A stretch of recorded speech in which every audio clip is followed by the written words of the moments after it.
original jàmbur jàmbur yaa ngi nii di ko may bépp jàmbur jàmbur original yaa moom lii doon jàmbur jàmbur. Niga Bu ñoo ngi lay nuyu. ñoo ngi lay fay. waaw ma bëggoon rek nga ñëwal ñu ci yow yaay kan. waaw man maay kan man maay Ibrahima Dia nekk artiste rappeur ñi may woowee Niga Bu mooy sama turu artiste. ma juddoo Thiès yoroo Louga gi nga xamante ni fii la sama maam ak sama papa ak sama yaay dëkk. en même temps ma nekk doomu njàmbur bu mag a mag kooku mooy Niga Bu moo toog tey di waxtaan ci. ok waaw ñu xool ne Niga Bu tur bi fan la jógee. waaw tur bi mi ngi jógee ci bi ñuy soog a door nekk ay jeunes bëgg a def rap ma àndoon ak sama benn xarit bu tudd Duudu la tudd ñu koy wax Niga Du man ma tudd Ibu ñu may wax Niga Ibu mais biñ demee ba ci biir xam nañ ni Niga Ibu moom ça sonne pas bien parce que booy def musique da ngay xam lu rimé ak lu rimé wul surtout rap donc ñu xam ne Niga Ibu ça sonne pas bien ci lañ génnee juste le i pour mettre Niga Bu. Niga mooy le noir Bu mooy sama tur mooy Ibu donc ñu wax ni Bu le noir ou le Bu le nègre bon ñu créé ko def ko Niga Bu. ok ñu xool ne xëyoo xëy rek dugg ci game bi xëyoo xëy rek dugg ci rap bi la moo la inspiré Niga Bu. waaw man rap li ma ci inspiré mooy dañ doon toog jotaay di waxtaan man ak copain boobu noonu ak Muniru Sarr copain bi fi jógee léegi nii ñu doon toog di waxtaan bëggoon ko nag di ko dund mais bon ñu toog benn bis ñu ne pourquoi pas ñu former benn affaire puisque kii day dund rap kii di ko dund donc pourquoi ñu former affaire foofu la affaire bi dikkee ñu former ko mais avant boobu daana fekk ñu déglu rap nag man ki ma gën a inspiré ci mouvement hip hop ba tax man ma bëgg hip hop mooy Gaston moo tax tey jii man moo ma inspiré à ce que ma def rap quoi. ok ñu xool ne yaa ngi doon cheminer nekk ci game bi mais naka nga dundee yow c'est première jéego maanaam jéego yu njëkk ci wàllu hip hop.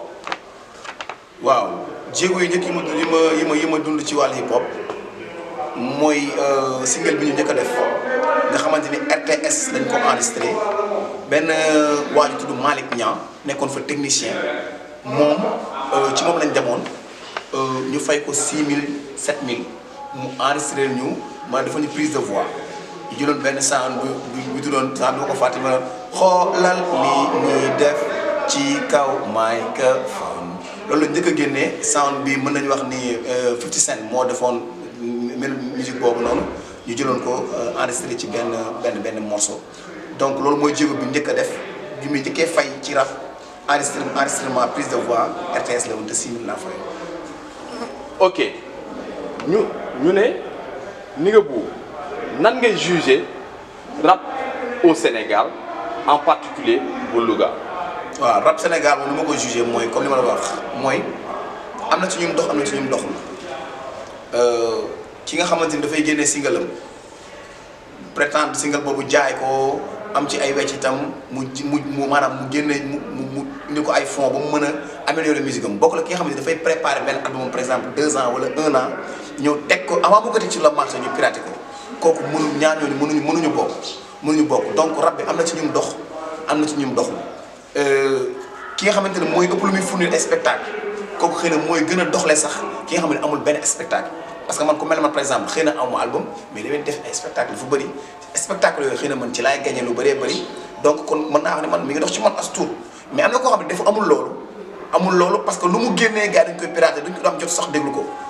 comprendre nga baax donc loolu rek la moo xam naa ne moo indi kii boobu daal. ok naka ngay dundee ak fans yi ak jamono ji ñi nga xam ne ñoo ngi jàngat ci yéen ndax umpale yéen ay baatu askan wi. waaw fans yi ñuy dund ak ñoom di leen fexe di leen wan un bon exemple di leen wan ni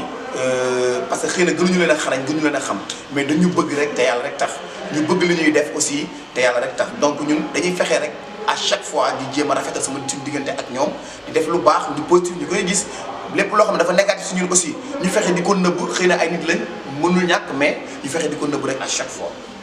ok gis nañ fan yi néew fan yi ñu génn gis nañ ne génn nga benn single benn morceau nga titré ko fétiche navétane lu waral lool. waaw nawetaan moom événement la buy am ci dëkk yëpp ci àdduna bi mais dañu seetlu ne à un certain moment dafa bëri ay violence nit ñi di rayante fii ñii di gaañante fii ba créé ci ay affaires yoo xamante daal bokkul ci nawetaan loolu moo ñu inspiré à ce que ñu liggéey ci sound boobu noonu sound bi aussi ñu sant yàlla def na buzz bu mag a mag parce que tamit ñu bëree bëri ci Sénégal ñoo ngi koy utiliser seen i promotion seen i sensibilisation ñu bëree bëri aussi ñoo ngi koy déglu mu ngi leen di sensibiliser wàññi na aussi violence bu bëree bëri surtout fii ñuy dëkk muy Louga donc vraiment di ci kontaan di wax ne aussi jural nañu lu bëree bëri tamit moo sa boobu noonu. macha allah ñu ne ba xam rap bokk na ci loo xam ne moom mooy lay fànqal lu bëri ci say projets yi nga xam ne moom nga dëgmal à l'avenir. waaw rap fànqal na ma lu bëri mais indil na ma lu bëri tamit fànqal na ma lu bëri lu mel ne football doon naa ko bëgg doon naa ko def man rap daa war naa ci laay tekki rap ñëw na pousse na ko teg na ko nële rap des fois dina ma indil ay jafe-jafe sama vie de famille di ma indil ay trop samay vie d'amitié et autres mais bon li ma indil aussi ci ay xéewal tamit bari na mooy mën naa wax ni man ci laay xëy di ci gont dàll bu rafet ci rap laa ko jëndee yére bu rafet ci rap laa ko jëndee su ma amee doole fay courant wala fay ndox ci rap laa koy amee donc rap am na lu ma jural daal. ok ñu bëggoon rek xam sa répertoire musical lan moo ko composé. waaw comme ni ñu ko waxee sama répertoire musical mën nañu wax ne am nañu ay vingtaine de morceaux ak ay vidéos yoo xamante ni bon yor nañ ko morceaux yi mën nañ ci citer rek am na fans yi am na kañ laay dund am na li may rêvé am na bum la bett am na aussi rap sama dund am na kañ laay dund li ngay dund am na 40 ans Louga donc pour ne citer que ça am na yeneen morceaux yoo xamante ni ñoo ngi ci ak ay yoo xamante def nañ ko déjà ay vidéo ak yeneen yoo xam ne ñu ngi waaj aussi pour def ko ay vidéo voilà. ok ñu xool ne nit kuy dund ci kaw suuf faa nga am xaaj xam am seen. waaw ñu doon laaj rek digga bu yow lan mooy sa bañ-bañ lan ngay bañ. waaw man li may bañ mooy ku may dépassé rek ku may dépassé bon dugg sama intimité xam nga man bañu ma ku taxaw fële di ma waxal bon ma koy dégg mais li may bañaat mooy ku ñëw daal fekk ma sama intimité yàqal ma ko daal loolu daal laay bañ te yàlla def na sax nekk naa ni koo xamante ni man du ma egg ak nit ñi foofu maanaam du ma seex nit ki sax loo xam ne dafay dugg sama intimité di ma kii man toujours jàmm laay bëgg di seex nit ki kafre ak ay liggéey surtout liggéey donc li ci des bon loolu pour man deuxième la dama gis ni sax nit li ngay bañ sax bon boo yow yaa ci poussé sa bopp parce que boo seexee nit ki yenn wax yi rek mën na la wax li ngay bañ donc nga gis sa bopp voilà moo tax man daal xam naa ne yooyu du ma ci sori trop. waaw ñu doon xool ne mouvement hip hop di yow kese maanaam gem bi arène la ku nekk day indi sa ngem bu bëre alors ñu xool ne yow yaa ngi sokki ko fii si Njàmbur fii ci Louga ñu xool ne donc am na yeneen artistes yu fi nekk à part yow donc dina laaj yow nan ngay saafonte ak ñooñu. waaw man artistes yi aw ma ak ñoom problème aw ma ak ñoom benn problème li ma seq ak ñoom mooy na ça va bien ku ma invité ma ñëw ku ma xewle ku ma invité ku ma bëgg a invité naa la invité nga ñëw beneen bi mooy côté liggéey bi aussi xëy na mooy différencier artistes yi rek mooy kii ne def lii kii def lii kii def laa bon man nag dama démarqué wu carrément ci mouvance bi mooy damay fexe di créer loo xamante dina tax ñu sentir ni man xaw naa démarqué wu par rapport ak ñoom lu ñuy def parce que mooy li may wax à chaque fois mënoo xëy chaque jour di añee ceebu jën chaque jour booy lekk ceebu jën sa waay boo deful nag ceebu jën fu la ko tegal ci àdduna doo ko jël donc damay fexe rek dugal tuuti maafe tuuti domada tuuti ainsi de suite waaw moom dama bëgg a lekk quoi. ok ñu bëggoon a xam yan jafe-jafe nga jot a dund depuis nga door ci mouvement hip hop. waaw jafe-jafe yi moom comme ni ñu koy waxee jafe-jafe yi bëri na parce que bon ñi ngi am suñuy projet mënuñu ko réaliser lu mel ne album. mënuñu ko réaliser ñi ngi am projet wu teg ay festival mënuñu ko réaliser ñi ngi bëgg a dem bitim réew dem di ñëw comme ni ko yeneen artistes defee mënuñu ko am. loolu jafe-jafe la déjà ci musique bi ñuy def mais ñu ngi ñaan autorité aussi ñu ñëw à ce que jàppale ñu ci côté boobu daal. Ndiga Bou lan moo ko gën a neex ci carrière am. waaw sama carrière li ma ci gën a neex loolu du ma tàyyi di ko wax te du ma jug aussi si di ko wax mooy heure bu ñu ma nee Ndiga Bou am nga contrat fenn même bu dee téeméer lañ may fay maa ngi toog di xalaat man naka laay ci génnee ba jox sama yaay.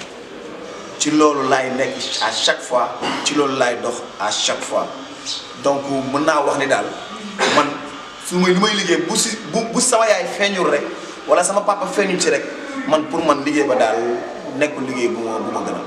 loolu moo daal moo la xam moo ma gën a neex ci carrière bu ma nekk di ko def nii daal. waaw ñu bëggoon xam rek lenn ci say projet. waaw projet yi mooy comme li ma wax sànq rek li nga xamante ni moo ñu gàllankoor moo nekk suñuy projet te di ñaan aussi ñu jàppale ñu ci mooy bëgg nañ def ay tournée yoo xamante ni tournée scolaire lay doon bëgg nañ aussi def ay pas mal de vidéos yoo xam ne bëgg nañ ko tourner aussi bëgg nañ aussi def benn album mais loolu lépp nekk na suñuy projet donc ñoo ngi ci di ci liggéey ak Falcom mi nga xam ne moom aussi mooy tourner sama clip bu yàggul dara ak sama staff ku mel ne Ibrahima Silla donc di leen remercier aussi ci question yi tamit bu baax a baax. askan wi am na lu ñuy xaar ci yéen parce que yéen yéenay baatu askan wi. waaw doon na laaj ak ni nga ban message ngay yëkkati rek parce que yéen a koo jëmale ci la jeunesse sénégalaise donc le peuple. waaw man message bi may wax mooy à chaque fois du ma jug ci di ko wax lu mel noonu mooy utilisons la tête comme arme. L'Afrique a besoin de se développer, donc on doit la faire avancer. Souviens-toi de l'esclavage ou bien qui a fait souffrir à Maman Africa. Donc il faut à ce que nous fassions nous lu bëri nasaraan si wala Occident yi ñu koy jéem a insérer ñu ko insérer suñu dund te fekk loolu nekk ci ñun. ok Ndiga Bou ñoo ngi lay jaajëfal bu baax a baax. ci bi ñu répondre ci question yëpp. macha allah merci beaucoup sant naa leen gërëm naa leen. waaw maa ngi gërëm nag sama yaay ak sama papa bu baax a baax di gërëm sama soxna samay njaboot waaw di gërëm bu baax a baax aussi waa centre culturel directrice Abi Faye di gërëm aussi autorités yi nekk ci biir Louga yëpp waaw ñaaña aussi bu American Corner maa ngi koy gërëm di gërëm Cheikh Mbaye aussi bu bibliothèque di gërëm Almami di gërëm ñoom Kaaw ñu fi nekk di gërëm ñoom Boubacar di gërëm ñëpp ñi nga xam ne ñoo ngi fii di gërëm ñi nekk ci restaurant bi aussi di wax ni centre culturel suñu kër la suñu lépp la képp kuy artiste war nga fii ñëw chaque fois di xool actualité lu xew ak lu lay am sant nañ leen gërëm nañ leen hip hop ma life rap sama dund ko bañ bul dugg fii ci sunu dund dañu rap dañu junju rap philosophie ñëwal seet ko fii li du am na si yow tam aussi yaa ji MT la baay bi NG la doom ji bu la rap sama dund ko bañ bul dugg